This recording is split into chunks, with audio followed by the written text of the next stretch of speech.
and Hardy on 98.5 The Sports Hub. Let's go. Hey, good morning, everybody. Good morning. Yeah, we are Toucher and Hardy, Town Fair Tire Studios. That's right, Joseph. I will be doing the show with you on Memorial Day. I need another whiff. That's true. As I collect days to use later in the summer. When you got to take 2 weeks off for Christmas, as now is the status quo, with Christmas being the week before the last week of the year, you gotta move some things around. And that is the case. I haven't even looked. You are very much into planning this out ahead of time. You got to, or you end up in dire straits. Yeah. Let me take a look here. The problem is with working holidays is that on the website they don't track the amount of holiday time that you've accrued from working holidays. So you got to go to gym. Yes, and then he's got the spreadsheet. Yep, you got to knock it out that way. All right. So the mistake I made last year was not taking off. What was it? January 2nd was a Friday, I believe. Yes. I'm like, yeah, I'll do a soft launch. I'll come back in after taking some time off for the holidays and work that Friday and not burn a vacation day. Horrible mistake. Nobody was here. Nobody was going to work. Right. Like nothing. It felt like, you're broadcasting during the apocalypse. Now, Christmas is on a Friday this year, and that means New Year's Day is on a Friday. Yeah, I think I'm going to use up more of my days in the summer and not take those full 2 weeks. Like, do you really need to be off? Now, Fred, you've got travel situations and all that stuff. I don't think we're going anywhere. But you really need to be off like Monday the 21st and the 22nd and the 23rd. Christmas Eve isn't even until Thursday. Like, that seems like if I'm home, we're not going anywhere. Like, what am I doing? That's a lot of. I agree with you. If you're home and you're not doing anything, because that's what Memorial Day, I'm not doing anything. So I'm coming in. The thing is that my kids are much better at my parents' house pre-Christmas than they are post-Christmas because there is that anticipation of Christmas. They're still being on their best behavior for Santa. Of course.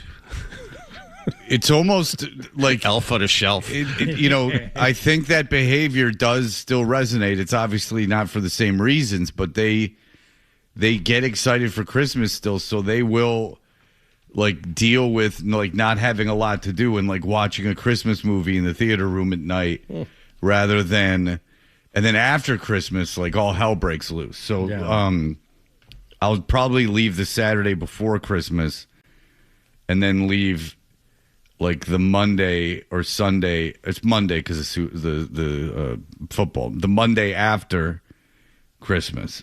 That's probably what I'll do. I'll spend 9 days down there, which there is fine.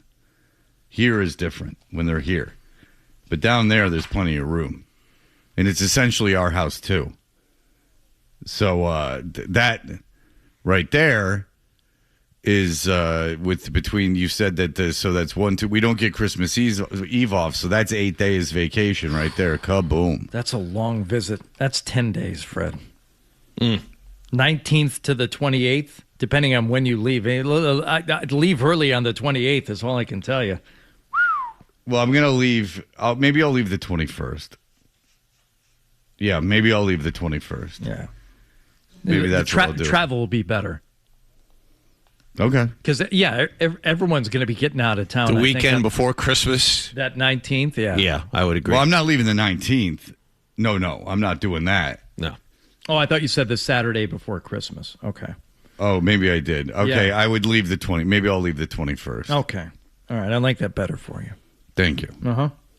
All right, So good. the 22nd, 23rd, 24th. Now, okay. John, yes, will you be driving to Philadelphia for Christmas? I'm sure we are. Yes, I think we're leaving, but we're not leaving until the 22nd. I think we're leaving the 22nd.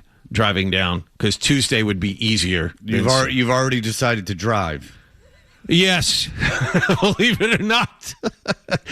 We were going to drive. I was in Philadelphia this last weekend. We were going to take the train. I suggested the train. So we looked online. Train tickets were insanely expensive. Flights were worse to go to Philadelphia when we looked 3 weeks ago. Yeah. So I don't. So we had to drive this time. But yes, we had discussed driving already down for Christmas. So going to London this summer. So that's good. Well, yeah, it's all the same. That's right. One makes up for the other. Well, I'm glad you're not driving to London. Why are you going to London? Hopefully to see Wimbledon for a day. Take the kids. They've never been to London. So I'd figure it'd be a nice experience for them. Can't hide money with this one. Well, Wimbledon. France, London. I've looked into Wimbledon before. Mm-hmm. Very expensive. Yes. Right now, our plan, because we could not get tickets online or through any other avenue, is to stand in line early one day for grounds passes. Get there early, stand in line for grounds passes, and try and do that. We were told that the second Monday is the time to go because all the courts are in action that day. So, if I were spending the money on a trip to London, yes, with the airfare and the hotel, doing 2 rooms. Yes. Okay, good 2 for rooms. you. Once again, money, lots of it. I know, apparently. Yeah. I think I'd spring for the tickets. How much are they? They were like €600 for one person. When I looked online, it was insane the amount of money you would have to spend to get tickets for a seat on one of those courts. I don't know. Just the idea of like getting up early and then going and standing. How long is that line that you guys stand? It's going to be very long. And you're not guaranteed tickets. You're not. No. Yeah. I don't know. I don't have better than €2,400 for one day. I don't have Wallach money, so I can't. Yeah. I can't Well, really. it's dual income. Did you drive down to Philadelphia this last weekend? Yes, I did. Well, so you're accruing all this money from saving on airfare. Yes, that's right. So you should use that and put it towards. You should budget. Your wife is a CPA, correct? An actuary, close enough. Yes. All right. We're in the weeds. Trust me. All right. So something involving the money and things of that. That's right. She's an accountant. Yes. Okay. Kind of. I'm sure. Well, she's not a financial advisor. No. So she's a pension actuary, and I've been asked. I've known my wife 20 years, and I still can't adequately describe it. So let's just leave it there. Are you saving $2,500 between not flying to Philadelphia this past time and at Christmas and spring break? So Right. That's 3 times. You've saved $5,000 by driving those three times. So why not keep it in a plus instead of coming out even? Spend half of it and get 4 tickets to Wimbledon ahead of time, and not have to worry about standing in line like a mook, Like a what? like a jabroni. I see. No, I'm not spending $600, especially my kids take or leave Wimbledon. They're like, okay, let's go. Tell them to Then leave stay in them the at home. hotel. Yes. No. It's a family trip. I'm not leaving them in a hotel drag room. them to something they don't want to do and spend $1,200 to do it. It's one of those experiences they need to go through. They need to go to Wimbledon. They needed to go to Paris. They didn't enjoy every second of the time we were in Paris. They like seeing their aunt and cousins out in Luxembourg, but they could take or leave Paris. But it's one of those things that kids need to experience if it's possible. I dragged Yes, mine. they need to go to Wimbledon. I dragged mine to St. Andrews. Do you know how much the kids' passes were for the practice round that we went to? No. 0. Really? Free. Oh. That's what you drag your kids to. That's because golf nothing. is so inclusive. That's the Yeah. that's the thing. Yeah. Is it's real inclusive vibe. All right, Jonathan. Well, it sounds like you failed another trip. That you're going to London to go to Wimbledon, and you can't even do that right. The driving back yesterday was a fail. That's for sure.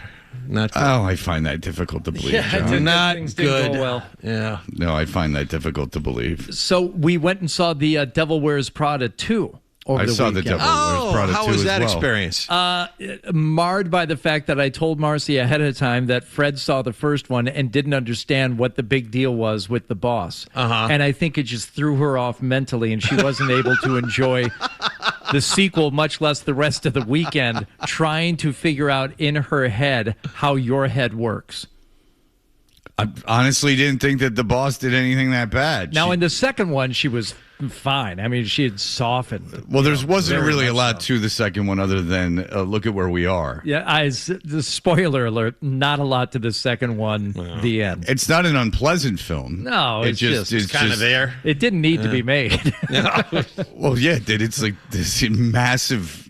I mean, at the movie theater by me, it's playing legitimately 12 times a day, 15 times a day. There was nothing that furthered the story to the point where, like, I can see why they did this. Well, the first Devil Wears Prada was a woman that worked at Vogue and was writing about Anna Wintour, the editor of Vogue. Mm-hmm. So she writes that, and it's this massive sensation, and it becomes a hit film. I have a feeling the publishing company said, write another. And then she didn't have any more stories because The Devil Wears Prada ends with her leaving Vogue. Right. So then she had to invent a story of which she starts working at Vogue again. And that didn't ever happen in real life. Yeah. So you can't be as biting. So I have a feeling it wasn't nearly as good a book. I'm assuming there was a book. There had to have been, right? She had to have written a sequel to that. And it's not worth looking up. Yes. And I think in fairness to the studio, they realized there was not much of a story. So they said, we'll put this in Milan. And we'll have beautiful, areas of Milan. We'll make it a kind of unnecessary tip of the cap to the fashion industry. I loved all the cameos of the fashion people. I thought that was... You recognized all of them, did you? I didn't catch them. I didn't even know they were doing that. The woman who looks like some kind of like a lion gargoyle, she's got to be some kind of That's a a fashion. Versace, I would imagine. I would think so, too. But let me tell you something, Fred. And I can say this now because A, she doesn't listen, and B, if she does, not at this hour. That Anne Hathaway, always been a fan, but I am fully all in, all chips pushed to the center of the table. Now, part of the problem this causes at home, she's a brunette. And Marcy has accurately identified me as someone who has a thing for brunettes. She, of course, blonde her whole life. Yes. What is it with you and the brunettes? Well, it's different from what I have. Number one, Right, of course, right. That's like Yes. that's number one. But it's that whole like Jennifer Connelly vibe. Who's the woman from Groundhog Day? I know who you're talking about. Andy McDowell? Andy McDowell. Thank you. Oh, when she had her fastball in St. Elmo's Fire. Oh, that long brunette hair, Anne Hathaway. Yep, absolutely. So I went to the Devil Wears Prada with someone who asked me if I found Anne Hathaway attractive, and I said not really, and that was a big bone of contention. Oh, is the person brunette? No. Who asked you? Oh, What? I don't understand why. I don't know. Someone would like be all offended. brunettes just have to. That's the only feature of people that men are attracted for women. to. No, for women, it's all about a hair color, and if you like one, they're versus well the other. off on that. What a That is- bizarre answer. No, someone be put off by the fact that you don't like Anne Hathaway. They weren't put off like you're an a-hole. They were just like it like they became like enamored or not infatuated or enamored. Those are just the way they felt about me. They became like kind of obsessed with why. Okay. And I'm like, you have to understand, I don't find her unattractive. You asked her, this is that like Office about the lady from the boxing movie. When they're arguing about Jennifer,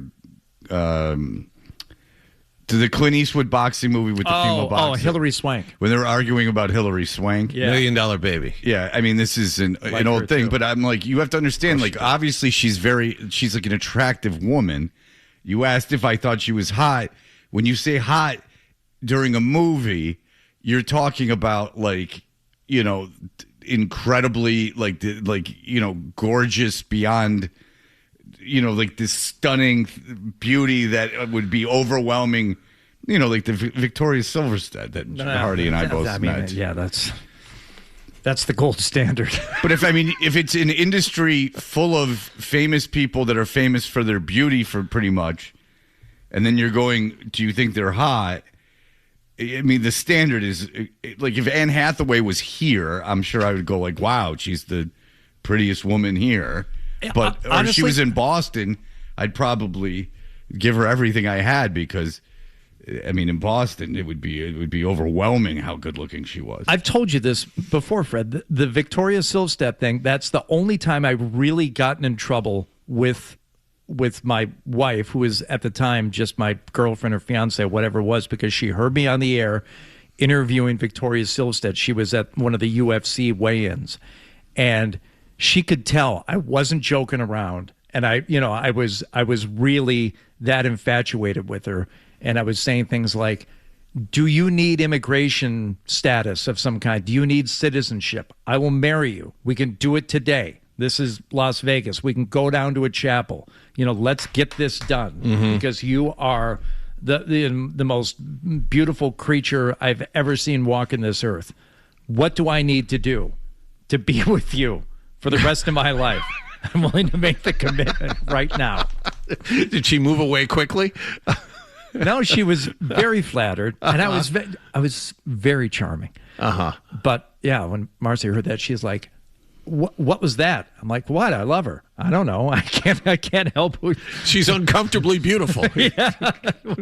That's sort of odd that she would be jealous about that. Like she wouldn't go, "Oh, you were talking to someone who is, the Playmate of the Year, that's like transcended Playboy because of her beauty. One of the handful, legitimately." I think because she had never heard me gush over someone like that before, because we had hot girls on all the time in Vegas. Yes, and but this is different. But again, I'm making the point that this is so. There's 12 women that are centerfolds in Playboy every year. One's Playmate of the Year, fine. So out of that, 1 in 20. So every 20 years, one of them, Anna Nicole Smith, Pamela Anderson, and Victoria Silvstedt, become iconic, and you happen to be in the presence of one of them. So say every 10 years. So you, in the presence of one of the 10 most beautiful, 3 most beautiful women that have been in Playboy over the course of 30 years, which is the American male standard of beauty at the time, and she somehow got jealous as if there was no reasoning for this, and that you somehow were not appreciative of her because she's not one of the 3 hottest girls that was ever in Playboy. I think it was the emotion, and it was the marriage proposal. It was probably at a point where I had not yet proposed marriage, and I can see how that might be a problem. I don't know. It's if you heard her interviewing Brad Pitt, and she was like, "Oh my God, you're so good looking," would you have been like, "What's going on?" No, you would have been like, "Wow." Well, she Brad wouldn't Pitt's say really that, good. Fred. Oh, okay. I'm sorry. You're probably right. I was putting it in my own perspective. Yeah. If I heard someone I was interested in interviewing Brad Pitt, and they were doing an interview for people to hear, and they were like, "Oh wow, you're really good looking," I would think, well, that's a fact. People find Brad Pitt to be the Did you ever date someone in the media? Yeah. Yeah. But like someone who interviewed people. Yeah, someone who was on TV or on the radio or anything like that, or a YouTuber, an influencer. Well, yeah. What about you ever date a podcaster? I've dated influencers. I've interviewed. I've dated. No, she just was in magazines. I've dated women that worked for magazines. I have not dated anyone that was on the radio or on television. No, I have not. Dated. I've gone out with women that were on television. Right. But I've never been in a relationship that was long term with anyone that was on television. I've been in a couple of relatively short relationships with women that have been on television. Right. Or were on television. But Johnny knows. Like Jeopardy contestants? No, they were. They hosted college quiz shows. No, did you ever see Fear Factor Extreme? Do you ever see Love on the Spectrum? Oh.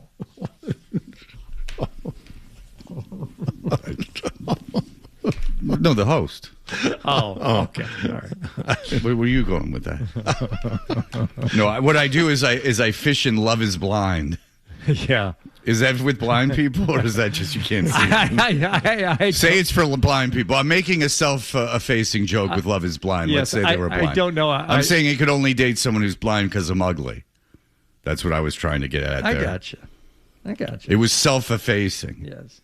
Nothing against blind people. All right. Very good. We'll be back in just a moment. That wasn't a bad joke. The way I explained it, I would think if I was listening to that whole thing was kind of funny. Bad placement. Argue. Unless that's like home run. No, I disagree with that. Nailed it. I rarely disagree with the placement of that, and I'll have to say that I disagree with the placement of that. Love on the Spectrum was interesting, and then Love is Blind, and then turning it into I'm not trying to offend blind people. I'll stick with. Not my worst. All right, when we come back, the Red Sox have played. Now you know who's in the NBA conference finals. It's all been said and done, and we'll have that for you in just a moment. Did you catch a game last night? Red Sox playing in Atlanta, taking on the Braves. Brian Bayo on the mound. First inning, kaboom! High fly ball, left field deep. He smoked that. Duran turns, and see you later. Oh, I don't like that. Riley with his 7th of the year, a 3-run homer to put the Braves in front right away in the first inning. What? Don't smoke What are you it. wagging your finger at, John? It's unusual for Bayo to actually be pitching the first inning, you remember. Well, he's had openers. They had openers the last two starts, or not two starts, the last two outings, and was very, very good. But you put him in the first inning, and all of a sudden he forgets how to pitch. That seems to me to be a problem.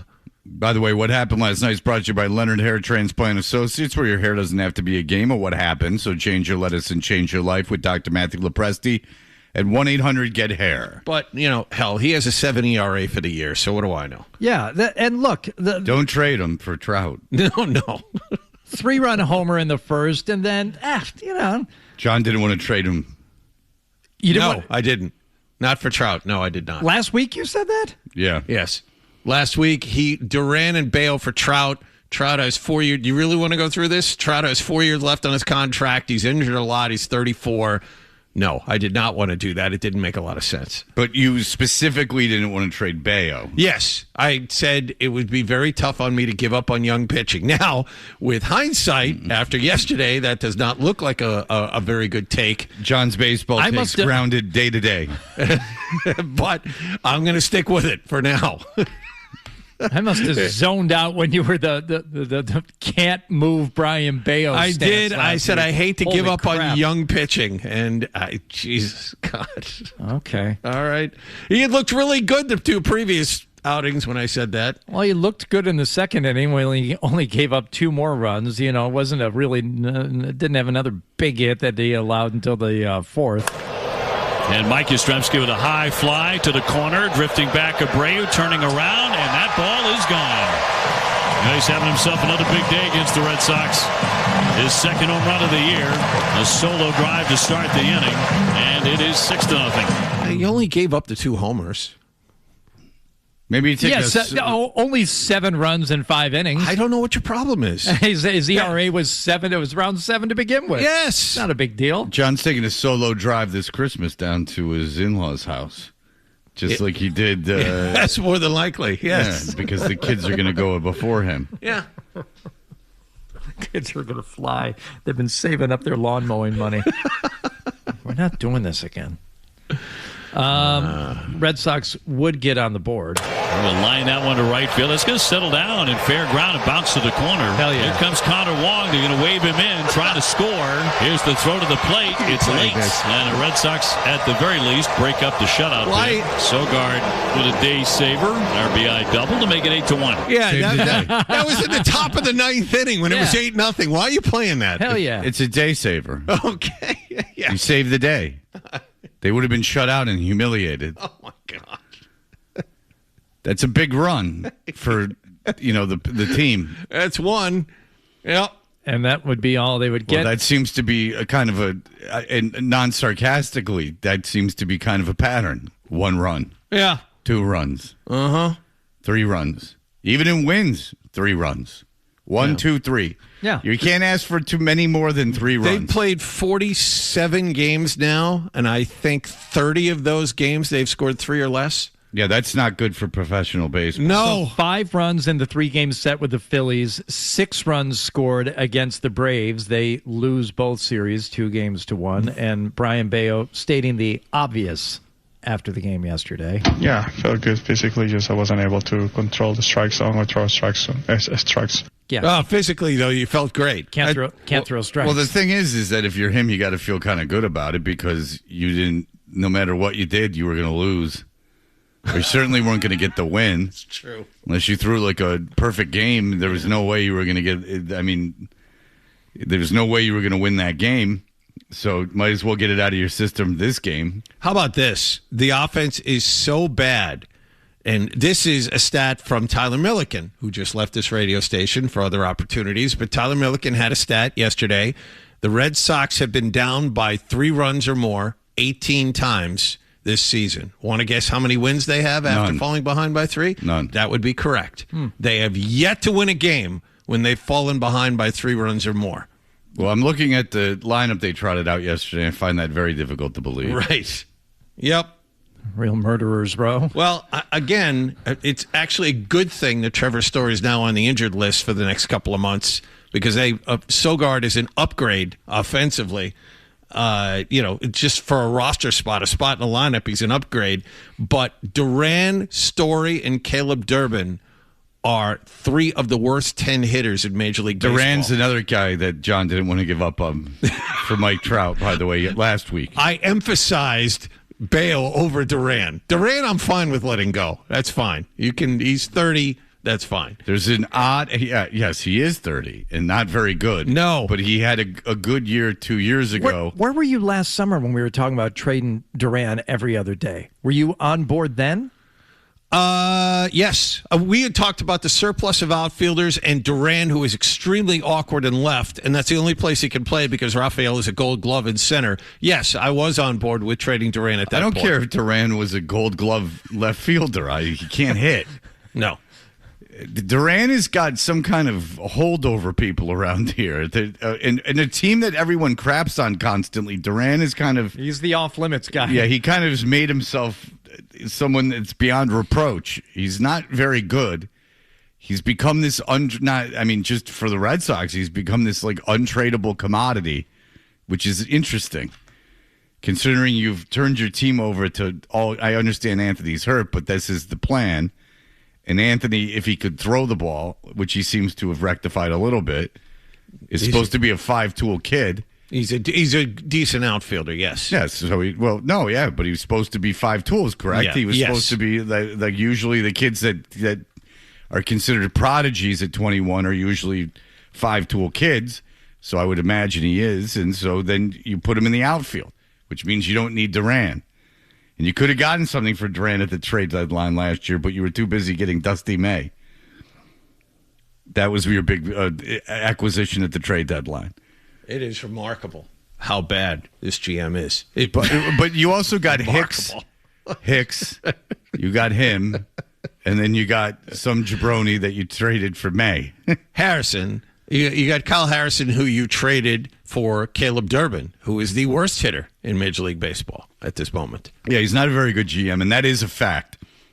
Because anything that they've done that has been a positive outside of trading for Sonny Gray, which I could have done, or trading for what's his face, the lefty. I could have done that too. Mats?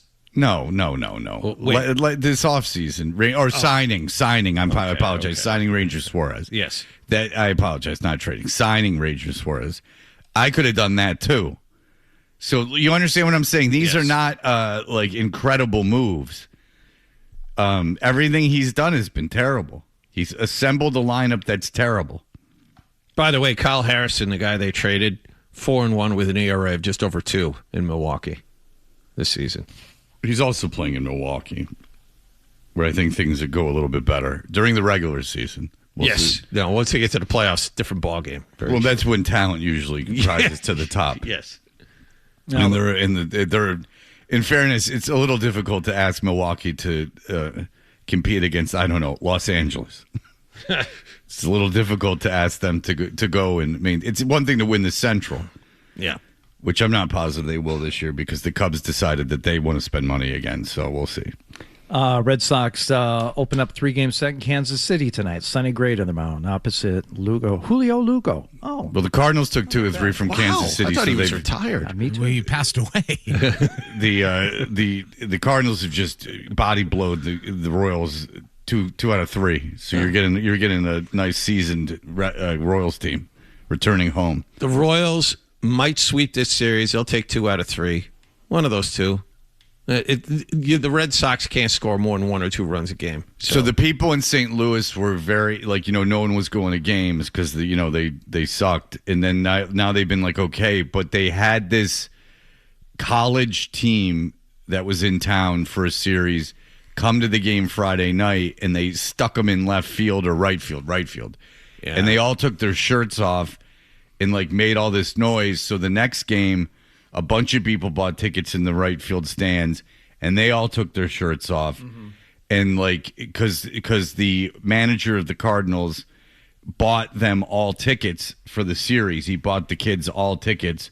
So now it's a whole thing where they're very loud and boisterous, and they do soccer chants and they take their shirts off. Mm-hmm. But it's almost entirely men. Because the section, it's really weird because the section is, I would say 99.9% men. And it's the whole right field, a whole section of right field. So it's hundreds and hundreds of seats. And it's all dudes with their shirts off. I just don't know how they orchestrated it that no women would be in there. No. Because I kept going, where are the cans? Right. Mm-hmm. Sure. And how do you justify arresting a woman for taking her shirt off if a bunch of men have their shirts off? Nipples are nipples. And they're for making milk, which was told to me at one appearance when I had women take their shirts off. There was a band with a female singer, and she said, breasts are for milk, which I just found delightful. Yeah. I couldn't stop laughing. Yeah. Well, she didn't want to be a part of my shenanigans. All right, we'll be back. By the way, did you know Julio Lugo, as Adam 12 referenced, died? I did not. I did not. Yeah, a couple years ago. 2021. Yeah. Now, in 2015, he was arrested in the Dominican Republic for kidnapping a couple and holding them at gunpoint. That seems problematic. He claimed that an architect had stolen money that Lugo had provided to finance a tourism-related development. No, that's a Brady Bunch. With the architect? Yeah, you remember the one where they go to Kings Park or whatever, the island, the amusement park, and Mike has to kidnap the couple because they lost their plans. Yeah. Yeah. Well, those charges were dropped, but then Lugo sadly passed away of a heart attack in 2021, the day before his 46th birthday. I wonder if he did cocaine. Mm-hmm. All right, we'll be back in just a moment. You've been aggravated since we turned the mics on. I don't know what it is. I don't have time to think about that right now. Hunter and Hardy. It's ridiculous. The Sports Hub. The on sale for the Who's Your Caddy Golf Classic is Wednesday at 10 a.m. 985thesportshub.com/golf to register your team. Brook Meadow Country Club, Canton, Monday, June 8th. Zoe and Beetle are broadcasting live. Your foursome for $985 will get you 4 players, 18 holes, cart, gift bag, post-round lunch, We got great prizes in both the live auction and the silent auction. All the proceeds are benefiting Special Olympics Massachusetts. Plus, we need a fourth. We need a fourth for this show. You can join me, Wallach, and Fred and be our fourth on the golf course. You can bid on the same spot in the Felger Maz and Jim Murray group. That bidding also opens at 10 a.m. on Wednesday morning. 985thesportshub.com/golf for details. Thank you to our friends at Catches Law, the Boston Bruins Foundation, Patriots, Celtics, Red Sox, FootJoy, Yale Appliance, Pinned Golf, and Golfers Warehouse. All right, Hardy. And now Have we you know. been practicing? I have not. I have not hit a golf ball. Now, are we? That's great. Well, I know. I really should get on that. Is there a? Do we know who's in the conference finals now? Yes, in the NBA? yes. Game 7 last night in Detroit in a series where Cleveland had not managed a road win in this postseason until Game 5 against Detroit, and it looked like they were going to run away with it. Then Detroit got themselves a road win in Cleveland, forcing the Game 7 last night back at home. What are the odds? Cleveland going to be able to pull off a second road win in the postseason in a Game 7 against the top-seeded Pistons? Mitchell to the half-court line. Donovan unloads. Banked it in! He banked it in to close out the quarter. Donovan Mitchell from half court. How about that? 47 feet away. Yeah, and that was your ball game. So I went to bed at halftime, and it was a good thing that I did because the Cavaliers would end up extending their lead to as much as 35 in this game. Pistons absolutely useless on offense. Looked a lot like the Celtics, trying to move the ball around, not getting any good looks, missing all kinds of shots, and they're all done. So now it is the Cleveland Cavaliers who will face the New York Knicks in the Eastern Conference Finals. Yes, they weren't good at shooting. No. That was a problem. That's a problem, for them. yeah. Very bad. Very bad from anywhere. From the free throw line, from the field, from three-point, everywhere. And they didn't play very good defense. But before we talk about anything else, Fred, we have to talk about what happened yesterday, where John Wallach was on Friday, witnessing the greatness for himself.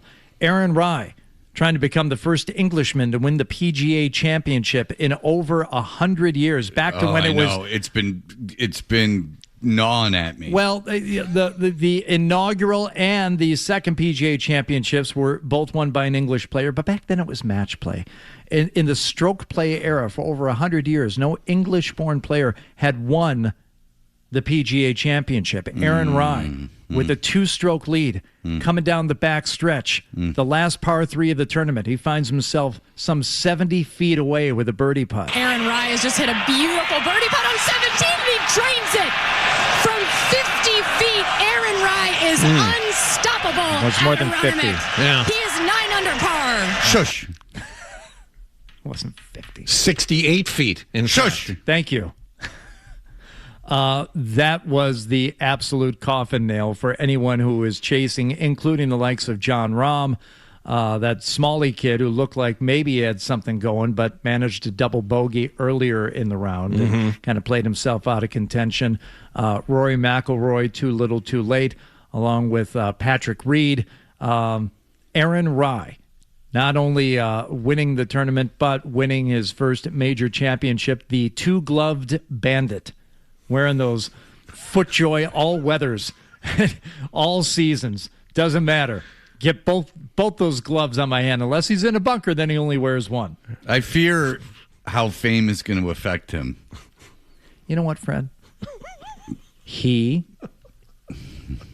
as was described endlessly by Jim Nantz when they were filling a lot of time, there's 2 groups left on the course after Rai finished his round. Right. And, short of one of these guys getting a hole-in-one on 17 and then eagling 18. Rahm was already done, too. He was the next closest guy, and he was already finished before Rai, correct? No. He wasn't. No. Okay. No. I'm wrong. No. Okay. No. There were 2 groups left on the course. They had a lot of time to kill, and Nantz was talking a lot about how Aaron Rai, one of the most well-liked guys on the tour. Ask any player, any caddy, any clubhouse attendant. They all say salt of the earth, this Aaron Rye. Not for long. Special player. I think that it's going to... Special, but more importantly, special person. I mean, how many people have we seen after they win the PGA get put into this, crazy media frenzy and they get in over their head? It's that... I mean, how many of them have OD'd and died, within months of winning the PGA?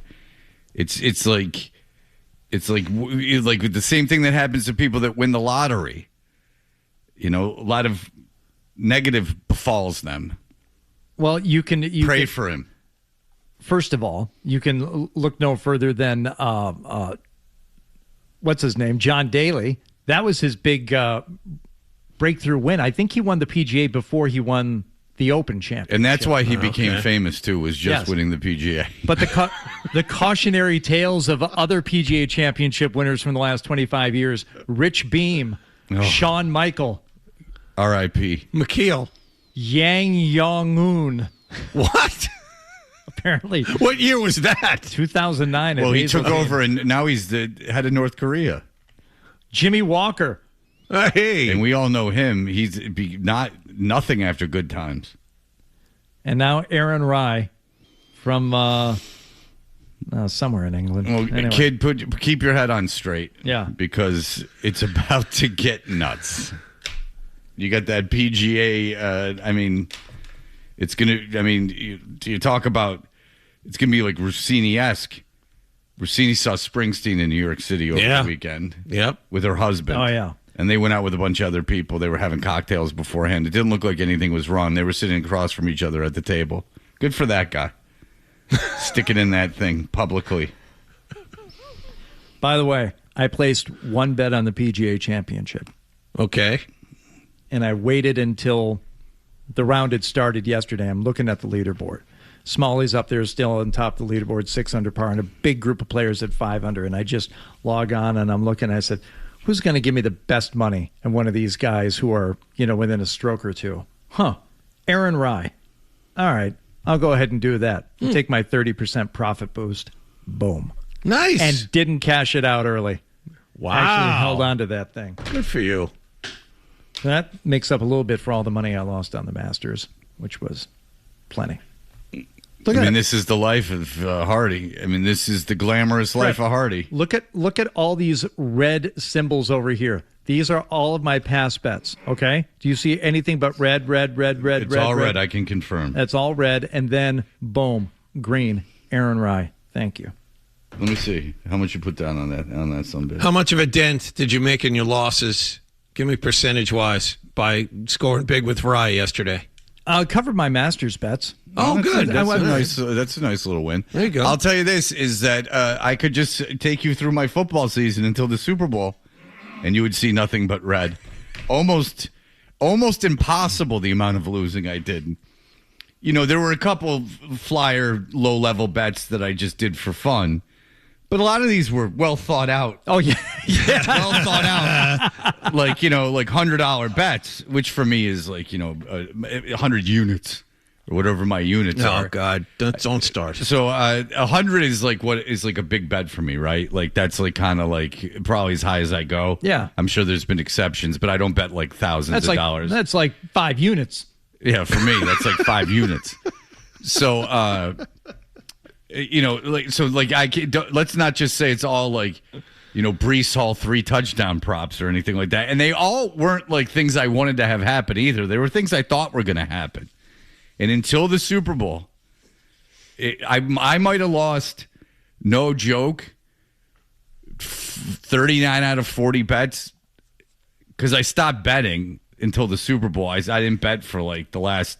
I was just this isn't even any fun. It's not like I was losing enough money that it was crippling me, but I was why am I doing this anymore? This isn't fun. I don't care if I win now. Yeah. And I don't care if I lose. It's just more humiliating or anything just because it makes me feel dumb. By the way, Rye started the tournament at a 290-1 long shot to win. Oof. I think I thought I saw Rye. I saw it in him. I've been watching him. I was watching him hit balls. He was looking good. He showed up on time. I knew that he didn't get a 2-stroke penalty, so I knew he had something there. All right, we'll be back in just a moment. Hardy does a golf show. No, don't worry. We're not going to play anything golf-related. But he had a special caller who, for a greenskeeper, had a lot to say. So we will have that for you in just a moment.